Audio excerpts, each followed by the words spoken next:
Bom, gente, nós já revimos a anatomia e antes da gente entrar no estudo das principais doenças do encéfalo, nós vamos ter que conhecer alguns conceitos que vão servir de base para a gente poder avaliar essas imagens. Nessa aula, nós vamos ver os métodos de imagem utilizados em neuroradiologia, vamos lembrar alguns aspectos ainda da fisiopatologia e, finalmente, vamos conhecer e tentar entender os principais pontos da semiologia do encéfalo, que vão permitir que depois a gente possa analisar as imagens dos exames neuroradiológicos. 3 métodos são utilizados na investigação do encéfalo: a tomografia computadorizada, a ressonância magnética e a angiografia, sendo que a angiografia é muito limitada. Ela é usada somente para o estudo de algumas doenças vasculares e é usada principalmente nos procedimentos de intervenção, como nós vamos ver na aula correspondente. A tomografia computadorizada e a ressonância magnética têm uma capacidade excepcional para demonstrar a anatomia do encéfalo, e qualquer uma das duas pode ser usada na maioria dos casos. Como uma regra geral, você pode dizer assim, que a tomografia é mais rápida, mais disponível nos diversos centros médicos, e é por isso um método excelente para emergência. Então, quando nós vamos investigar trauma, AVC, essas situações de urgência, nós usamos quase sempre a tomografia como primeiro método, enquanto que a ressonância magnética, que é um método que tem uma resolução de contraste maior, é muito boa nas investigações eletivas em que a gente precise muitos detalhes, principalmente para guiar o tratamento cirúrgico. Por exemplo, quando a gente investiga tumores. Veja que nós não falamos de radiografia simples, que não é uma técnica neuroradiológica. Elas são, na verdade, técnicas ortopédicas, porque a gente só consegue ver estrutura óssea e nada do encéfalo. E há muito pouca relação entre a lesão do crânio e a lesão do encéfalo, que é o que nos interessa em neuroradiologia. Algumas poucas indicações são para procurar fraturas, ou para identificar então fragmentos metálicos, como ocorre, por exemplo, nos acidentes de arma de fogo, como nós estamos vendo aqui. Todas as doenças que alteram a anatomia do encéfalo podem ser estudadas por método de imagem, mas os melhores resultados são sempre com as lesões focais, como os tumores, os infartos, hematomas, infecções. As doenças difusas, elas têm menos precisão diagnóstica, mas pode ser usada. Na análise dos exames, a última pergunta que nós fazemos é: que doença é essa? Isso é que difere a análise do especialista do médico que não está acostumado com imagem. Primeiro nós fazemos uma análise tentando entender a lesão, reconhecendo as suas características, para só no final abrir o leque de diagnóstico diferencial e pensar qual que é a mais provável causa para aqueles achados de exame.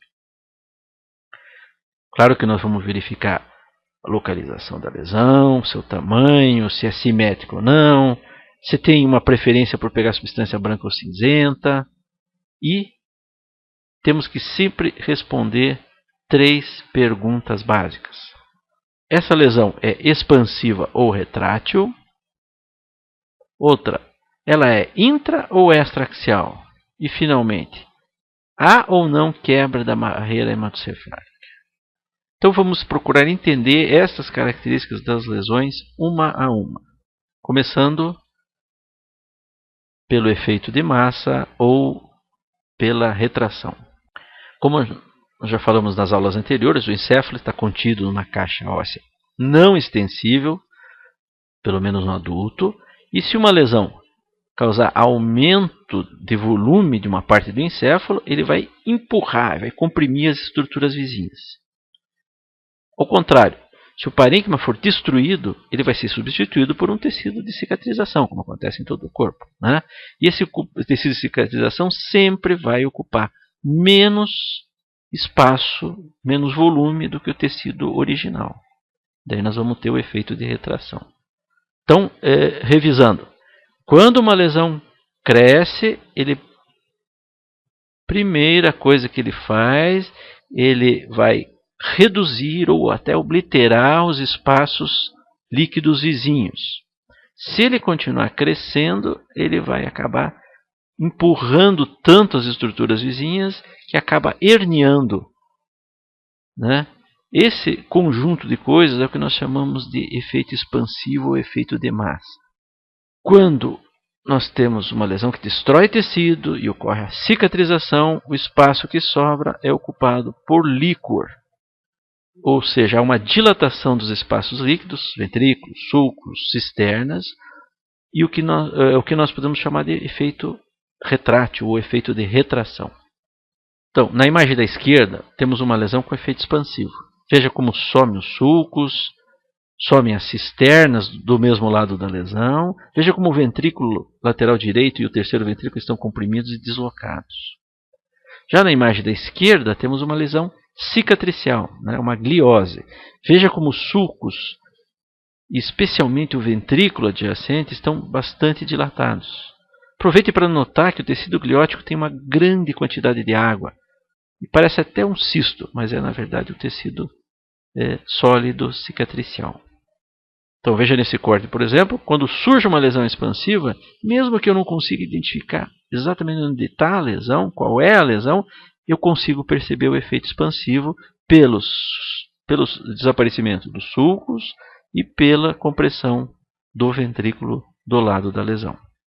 Olha aqui, um outro achado muito lembrado é o famoso desvio de linha média. Então vamos ver esse caso aqui.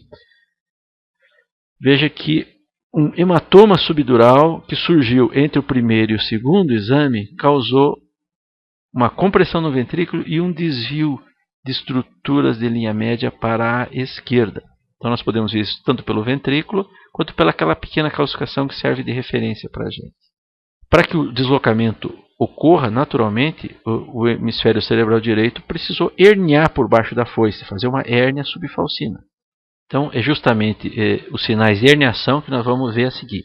Então, identificar a herniação é muito importante, não só porque indica que a lesão expansiva é grande, pode causar muito dano, e a gente sabe que um parênquima herniado ele começa a ter um sofrimento progressivo, vai havendo isquemia, edema, o edema aumenta o efeito expansivo, isso é um círculo vicioso que pode levar o paciente à morte, tanto pela compressão de uma estrutura nobre tipo tronco cerebral, ou, em casos extremos, a pressão intracraniana vai aumentando, até se tornar maior que a pressão arterial, daí o sangue não penetra na cavidade craniana e acaba tendo morte cerebral.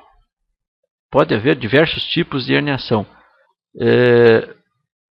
Lembrando sempre que para haver herniação tem que ter uma grande lesão com muito efeito expansivo e ela tem que estar localizada num ponto tal que permite empurrar as estruturas através de algum obstáculo, ou do crânio ou das meninges, que ajudam a compartimentalizar a cavidade craniana. É muito falada a hérnia da amígdala cerebelar, onde essas estruturas seriam empurradas através do forame magno, comprimindo o tronco cerebral e podendo comprimir centros da respiração, principalmente, levar à morte. Mas mais comuns são outros tipos de hérnia. Por exemplo, vou chamar a atenção aqui da hérnia subfalcina, né, que ocorre sob a foice cerebral, que nós já falamos. E outra hérnia muito importante é quando o lobo temporal medial, o uncus do lobo temporal, hernia através do hiato do tentório. Vejam aqui nessas peças, deve haver um espaço entre o tronco e o terceiro nervo craniano ou oculomotor e a borda do tentório e o lobo temporal medial. Quando acontece a hérnia, ele comprime não só o tronco, mas também o terceiro nervo craniano, dando um sinal clínico fundamental, que é a anisocoria. Então, sempre que a gente começa a examinar um paciente em coma, a análise das pupilas é importante. Encontrar anisocoria pode ser um sinal de alarme, de alerta, dizendo que está havendo herniação do uncus do lobo temporal. Esse é um caso de imagem para mostrar os dois tipos de hérnia. Então, há tanto hérnia subfalcina quanto hérnia do uncus. Relembrando mais uma vez, porque é muito importante, os sinais de atrofia ou retração são a dilatação dos ventrículos, dos sulcos, das cisternas, ou seja, dos espaços líquidos. E nas crianças pequenas, abaixo de 1 ano, como o encéfalo que induz o crescimento do crânio, nós podemos ter ou microcrania, nas lesões generalizadas, ou, por exemplo, uma hemiatrofia nas lesões unilaterais. Já os efeitos de expansão são a redução ou obliteração dos ventrículos, dos sulcos, das cisternas, as herniações e, nas crianças pequenas, um aumento do perímetro craniano que não vai acontecer naturalmente no adulto. O terceiro aspecto que nós vamos tentar definir numa lesão focal é se ela se originou dentro do parênquima ou se ela veio de fora, ou seja, se ela é intra ou extra-axial. Isso parece uma coisa muito fácil, mas não é não, porque o encéfalo não é liso como uma bola de futebol, ele é todo cheio de reentrâncias, de sulcos, de espaços, e uma lesão que vai crescendo devagarinho, ela pode ir até lá à profundidade, mesmo sendo sido originada fora do parênquima encefálico. Por exemplo, vamos ver essa lesão aqui. Ela está dentro ou fora do encéfalo? Nos cortes axiais parece que ela está dentro, ela está cercada por parênquima de todos os lados. Mas, na verdade, essa lesão veio da meninge, um meningioma, que cresce como se fosse um dedo de luva empurrando o parênquima adjacente.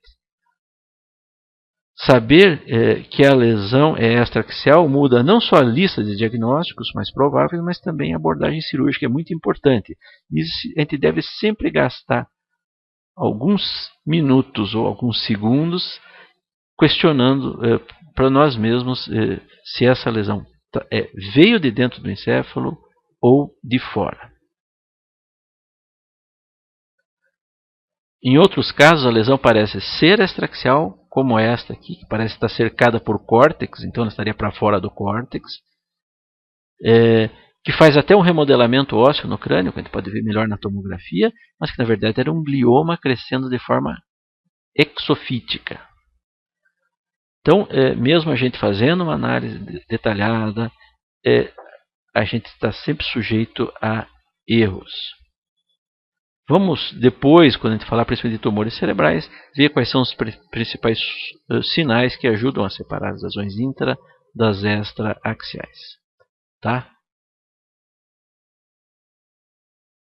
Finalmente, vamos falar da quebra da barreira hematocefálica. Lembrando que o tecido nervoso é o mais delicado e nobre do corpo humano, por isso a natureza criou uma série de proteções para evitar não só traumas físicos, mas também que substâncias indesejáveis que circulam no sangue penetrem no interior do tecido nervoso. Outro ponto muito importante é que não pode haver acúmulo de água no encéfalo, pois nós vimos o espaço dentro da caixa craniana é vital e é muito, muito limitado. Então, o edema cerebral vai levar a aumento da pressão e um sofrimento cerebral generalizado. Né? A gente pode passar a noite inteira viajando, sentado num ônibus, num avião, a gente acorda, está com os pés inchados, mas isso não causa maior problema. Essa dificuldade é calçar o sapato. Né? Agora imagine se isso acontece no cérebro. Como é que a gente acordaria? A gente não acordaria se, conforme a posição ou conforme alguns estresses, a gente tivesse edema cerebral. Né? Pior ainda, o encéfalo não tem sistema linfático para ajudar a descarregar água. Então, o que acontece? O sistema ventricular ajuda nisso. Então, o encéfalo usa o sistema ventricular como um tipo de cisterna. Ela joga o excesso de água para dentro dos ventrículos e ele segue através da circulação licórica. Por isso também, uma obstrução na circulação do líquido, como nós vamos ver daqui um pouco, causa um aumento de pressão e edema periventricular, por perda desse mecanismo auxiliar de vazão da água. Mas o mecanismo que realmente é importante para evitar o excesso de água no sistema nervoso central é a barreira hematoencefálica. Então, a barreira hematoencefálica é um mecanismo e ele se baseia na estrutura específica que os capilares do sistema nervoso têm e que os tornam totalmente diferentes do restante do corpo. Por exemplo, existe um espaço normalmente entre as células endoteliais nos capilares de qualquer região do corpo, mas no sistema nervoso central, essas células estão fortemente amarradas, atadas entre si, não deixando passar nada. Outra coisa, a membrana basal dos capilares nervosos não tem os gaps que existem no resto do corpo e não permite que passe livremente macromoléculas, principalmente aquelas hidrofílicas, né? Ou seja, o transporte através dessa membrana tem que ser ativo na maioria das vezes. Ainda existe mais um mecanismo, alguns astrócitos se especializam, se arranjam em torno dos capilares, emitindo uns prolongamentos chamados de podócitos, que completam a barreira hematoencefálica. Então, é importante lembrar que a barreira hematoencefálica vai impedir a passagem de macromoléculas, principalmente hidrossolúveis, para o espaço extracelular, vai manter o equilíbrio hídrico e existem algumas doenças que têm a capacidade de quebrar esse mecanismo de barreira hematoencefálica. Claro que também existem situações em que a barreira não existe. Por exemplo, quando a lesão se origina em tecidos não nervosos, tipo meninge, como é um tecido não nervoso, ele não tem barreira hematoencefálica. Ou quando uma metástase, por exemplo, alcança o sistema nervoso central, os vasos dessa metástase não têm barreira hematoencefálica. Então nós vamos ter quebra ou a ausência do mecanismo de barreira hematoencefálica. Bom, os dois sinais radiológicos que vão sugerir que a barreira hematoencefálica está quebrada ou ausente são edema vasogênico e impregnação pelo contraste. Vamos começar vendo o edema vasogênico.